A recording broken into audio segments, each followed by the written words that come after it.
RD. Sharma solution है ये, class 12 chapter 19, exercise है 19.9 इनडेफिनेट इंटीग्रल्स। यहाँ है x square e power x cube cos e x cube. अब इसको कैसे करेंगे?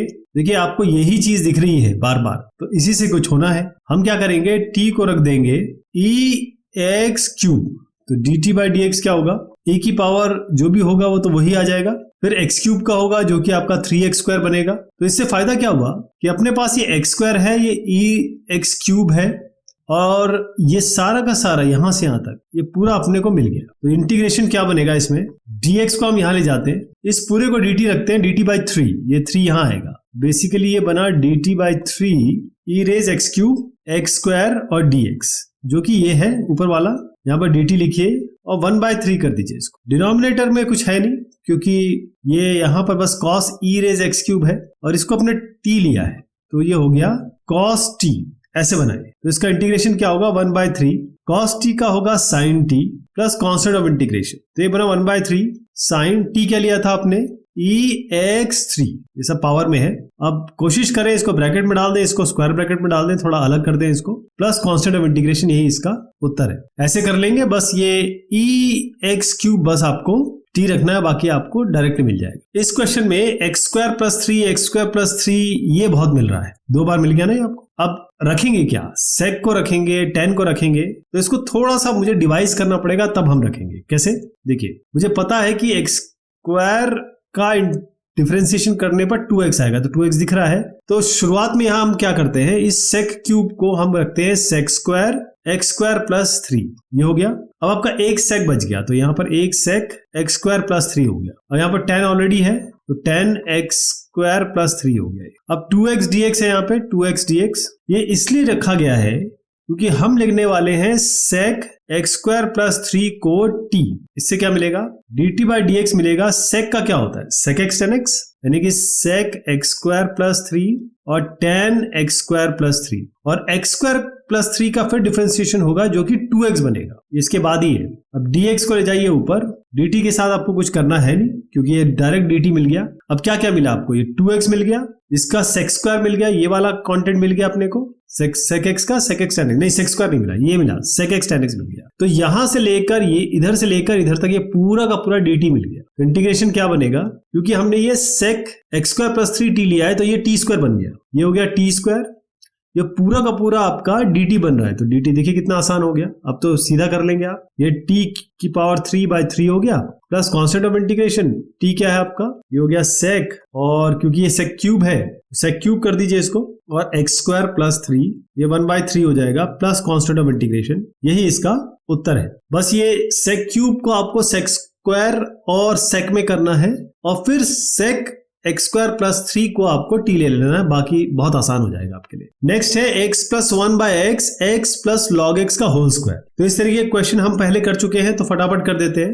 आपको पता है बस x प्लस log x रखते हैं, ये आ जाएगा, t रख रहे हैं हम, x प्लस log x, तो dt बाई dx क्या बनेगा आपका, x का हो जाएगा 1, log x का हो जाएगा 1/x। अब इसको अगर रिजॉल्व करोगे आप, तो ये बनेगा x प्लस 1/x, और यही चाहिए हमें, साथ में dx भी है, तो यहाँ dx रख दीजिए, dt हो गया। तो ये पूरा का पूरा और ये dx, ये आपका dt बन चुका है। तो इंटीग्रेशन क्या करेंगे आप, ये पूरा का पूरा dt है, तो यहाँ dt रख दीजिए, x प्लस log x को आपने t लिया है, तो ये t स्क्वायर हो गया। तो अभी ये पिछले क्वेश्चन की तरह हो गया, कितना आसान, इसका होगा t क्यूब बाई 3, ये आप जानते ही हैं कैसे इसका इंटीग्रेशन करना है। t की जगह रखिए आप x प्लस log x का होल क्यूब, और यहाँ 1/3 यानी कि डिवाइडेड बाई 3 के साथ कांस्टेंट ऑफ इंटीग्रेशन लगा दीजिए, और यही आपका उत्तर हो गया। ये है सोल्यूशन इसका, जिसको आप आराम से कर सकते हैं। बस आप जानते हैं x प्लस log x का डिफरेंशिएशन x प्लस 1/x होता है, इसलिए हम ये कर पाए आराम से। नेक्स्ट में है tan x और ये sec स्क्वायर x और under root 1 minus tan square x dx। तो इसमें सीधा देखिए tan को सीधा t रखते ही आपको ये sec स्क्वायर x dx मिल जाएगा, और tan ऑलरेडी अपने पास है, या तो क्योंकि 1 माइनस tan स्क्वायर ये हम बना लेंगे, इसमें कोई दिक्कत नहीं है। बाकी आपको करना क्या है, t को आपको रखना है tan x, इससे फायदा क्या होगा, dt by dx, tan x का हो जाएगा sec स्क्वायर x, इस dx को यहाँ ले लीजिए, ये sec स्क्वायर x और ये dx, इसी जगह में dt रख रहा हूँ, अब बाकी कैसे चेंज होगा? सबसे पहले आपने 10x को लिया है t, तो ये एक t आ गया। sec स्क्वायर x dx आपका हो गया dt, तो यहां रख देते हैं, और ये हो गया √1 माइनस tan स्क्वायर का हो गया t स्क्वायर। क्लियर? लेकिन अभी इसको करने में भी थोड़ी मेहनत लगेगी आपको, तो एक काम और करते हैं, इस t स्क्वायर, क्योंकि t स्क्वायर का डिफरेंशिएशन करते ही t मिल जाएगा आपको, तो एक लेवल और बढ़ा रहा हूं मैं आपको। t स्क्वायर को आप ले लीजिए कुछ y k या t, जो भी, नहीं t तो नहीं ले सकते, p ले लेते हैं इसको। तो dp बाई dt क्या बनेगा? 2t बन गया ना, तो dp बाई 2 आपका हो गया t dt। ये सेकंड डिफरेंशिएशन, सेकंड लेवल पे हम कुछ रख रहे हैं, और एक लेवल पे ये रखा और एक लेवल पे हमने ये रखा, तो अब ये जो बनता है वो देखिए, इंटीग्रेशन आपका बन रहा है t dt की जगह तो आप सीधा dp बाई 2 लिख दीजिए, dp यहां रख देता हूं, हाफ यहां रख देता हूं, और इस √1 माइनस टी स्क्वायर की जगह आप सीधा रख सकते हैं, क्योंकि 1 माइनस टी स्क्वायर की जगह आप बुरा भी ले सकते थे। यहां पर एक काम करते हैं, थोड़ा सा मैं चेंज करता हूं, थोड़ा एक आपका काम आसान हो जाएगा। वैसे तो 1 टी स्क्वायर को p रखने पर भी मैं आपको सोल्यूशन बताऊंगा, दिखाऊंगा, लेकिन हम क्या करते हैं, यहां पर इस 1 माइनस, यहां पर मैं थोड़ा सा चेंज कर रहा हूं, है ना, 1 माइनस टी स्क्वायर को हम p ले लेते हैं, तो dp बाय dt बनेगा -2t, तो dp या माइनस ले लीजिए या 2 ले लीजिए, ये t dt बन रहा है। यहां पर हम क्या कर रहे हैं, देखिए माइनस dp ऑलरेडी हमने हमारे पास आ गया, हाफ है, बस एक नेगेटिव और है, तो नेगेटिव कर दीजिए इसको, नेगेटिव हाफ dp हो गया, dp by 2 minus dp by 2, ये पूरा हो गया। अब ये जो √1 माइनस टी स्क्वायर है, ये आप p रख रहे हैं, तो √p का आपको इंटीग्रेशन करना है, तो √p का क्या होगा, देखिए p जो अंडर है इसका मतलब होगा p की पावर हाफ, और इसका इंटीग्रेशन होगा तो p की power half plus 1 by half plus 1, यानी p टू द पावर 3/2 बनेगा, और नीचे 3/2 बनेगा, जो कि 2/3 ऊपर जाके बनेगा। अब 2/3 है या माइनस हाफ है, तो अगर इसको माइनस हाफ से मल्टीप्लाई करें तो 2 कैंसिल हो गया, केवल -1/3 आया, और इंटीग्रेशन मैं कर चुका हूं, तो डायरेक्ट हम लिख देते हैं, इसकी जगह हम रखेंगे p to the power 3/2, p क्या था आपका, p की power 3/2 plus constant of integration, तो इससे हमें क्या मिला, -1/3, p क्या था साहब, p मैंने बताया था 1 माइनस टी स्क्वायर ले लीजिए, 1 माइनस टी स्क्वायर की power 3/2 plus constant of integration, लेकिन t आपने लिया है 10x, तो ये हो जाएगा आपका -1/3 1 माइनस tan स्क्वायर x, क्योंकि tan x लिखा था ना, tan स्क्वायर x की power 3/2 plus constant of integration, ये है इसका सही उत्तर। एक लेवल पे मैंने आपको टी स्क्वायर वाला बताया, लेकिन मैंने ये आपको बताने की कोशिश की है कि 1 माइनस टी स्क्वायर पे आपका ज्यादा आसान हो जाएगा, अदरवाइज आपको यहां मिल जाएगा √1 माइनस p। अब इस पे आपको थोड़ी सी विवेचना करनी होगी, तो बेटर ये है कि 1 माइनस टी स्क्वायर को p लिया जाए, लेकिन टी स्क्वायर को p रख के क्या आएगा वो भी मैं आपको दिखा देता हूं। तो ये सोल्यूशन आपके सामने है, और करना कैसे है, जब आप टी स्क्वायर को p लेंगे तो इस तरीके से चलिएगा, 1 माइनस टी स्क्वायर को p लेंगे तो जैसे मैंने बताया उस तरीके से चलिएगा, दोनों ही तरीके हैं, उत्तर यही आना है, ध्यान रखिएगा। नेक्स्ट वाला है log x sin 1 plus log x का whole square by x dx। तो 1 प्लस log x को हम t अगर ले, log x का होल स्क्वायर है, देखिए क्या मिलता है। अगर नहीं मिलेगा तो जैसे मैंने पिछले क्वेश्चन में बताया था कि हम कुछ और तरीका अपनाएंगे, तो t है आपके पास 1 प्लस log x का होल स्क्वायर है साहब ये, ऑलराइट। तो इसका डिफरेंशिएशन कर देते हैं, dt बाय dx कर देते हैं, 1 का तो 0 हो जाएगा, पहले तो इसका 2 आगे आएगा, और log x की पावर 2 माइनस 1 यानी कि log x ही बनेगा, फिर उसके बाद log x का होगा जो कि 1 बाय x हो जाएगा, तो log x बाय x, और इस dx को यहां ले जाओ आप, तो log x बाय x और dx, यानी कि log x बाय x और dx, ये पूरा का पूरा आपको यहाँ पर dt बाय 2 मिल गया। इस 2 को मैं यहां कर दूं तो dt बाय 2 मिल गया, कितना आसान हो गया ये।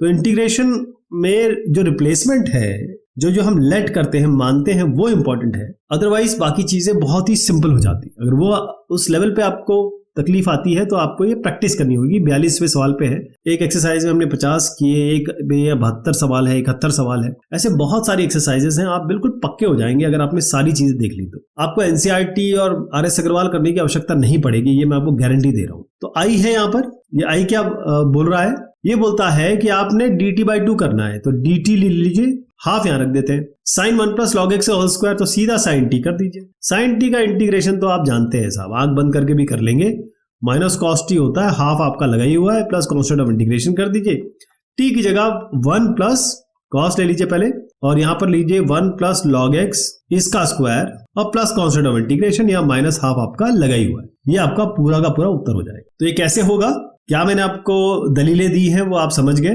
और इस तरीके से इसको एक्सप्लेन किया जा सकता है। इस सवाल में 1/x का जो डिफरेंशिएशन होता है वो 1/x² यानी कि नेगेटिव 1/x² होता है। तो यहाँ तो क्लियर दिख रहा है आपको क्या करना है, सीधा t लीजिए, 1/x रखिए, dt/dx ये होगा -1/x²। ये अच्छी तरीके से जानते हैं आप इसका डिफरेंशिएशन क्या होगा। माइनस को इधर ले आइए, -dt कर दीजिए, ये होगा dx/x²। तो ये dx/x², ये तो आपको पूरा -dt मिल गया। तो इसका इंटीग्रेशन क्या होगा, माइनस बाहर ले लीजिए, dt यहां रख दीजिए, ये हुआ cos², ये आपने माना है t।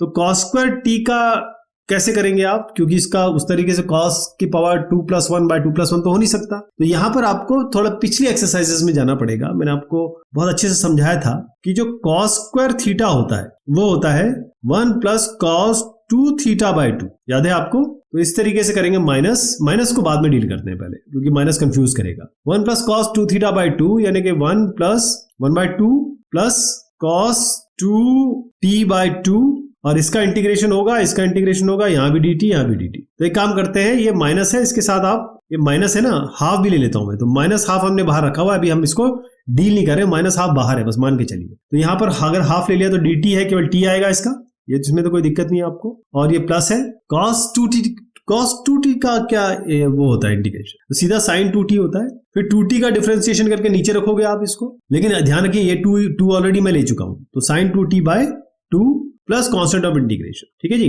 तो t की जगह हम रख देंगे 1/x, ये तो आपको पता ही है, और यहां पर हम रखेंगे sin 2t, तो प्लस sin 2t, तो sin 2 × 1/x यानी कि sin 2/x हो गया, ये 1/2 बाहर हो गया, प्लस कांस्टेंट ऑफ इंटीग्रेशन। अभी बात खत्म नहीं हुई है, अभी इन सब को हमें -½ से मल्टीप्लाई करना है। तो फाइनल उत्तर कैसे लिखेंगे, -1/2x, ये होगा -2 × 2 = 4, 1/4 sin 2/x, यहां भी कोई दिक्कत नहीं है आपको। और क्योंकि कांस्टेंट से कुछ भी मल्टीप्लाई करेंगे ये कांस्टेंट ही बनेगा, तो कांस्टेंट ऑफ इंटीग्रेशन लिख दीजिए इसको, c × -1/2 will be another constant. ये इसका उत्तर हो जाता है। ये आपके समक्ष है, आपके आगे के लिखावट के लिए, ताकि आप लिख सकें, इसको कर सकें।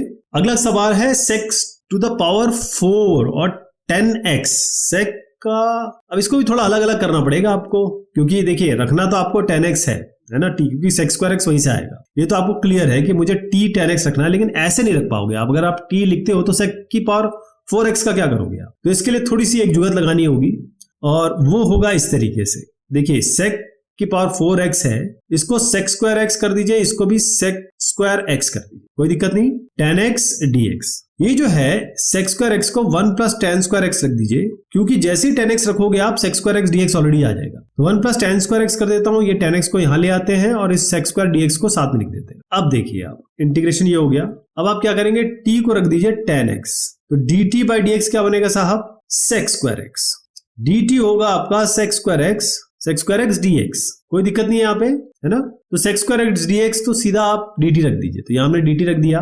10x की जगह आप क्या रखेंगे, t, और यहाँ 1 + t²। देखिए कितना आसान हो गया इंटीग्रेशन, अलग अलग करके कर लेंगे इसको, इंटीग्रेशन अलग अलग कर लेंगे। इंटीग्रेशन क्या बनेगा, या इसका ये होगा इंटीग्रेशन ऑफ ये t, मैं मल्टीप्लाई करके लिख रहा हूं, इंटीग्रेशन ऑफ ये होगा t³ और dt, इसका इंटीग्रेशन होगा t²/2, इसका होगा t⁴/4 plus constant of integration. t की जगह क्या था, 10x, तो 10x² plus 10x⁴/4 plus constant of integration. ये इसका उत्तर हो गया। कितने आसानी से हो गया ये है इसका उत्तर, जो आप आराम से कर लेंगे।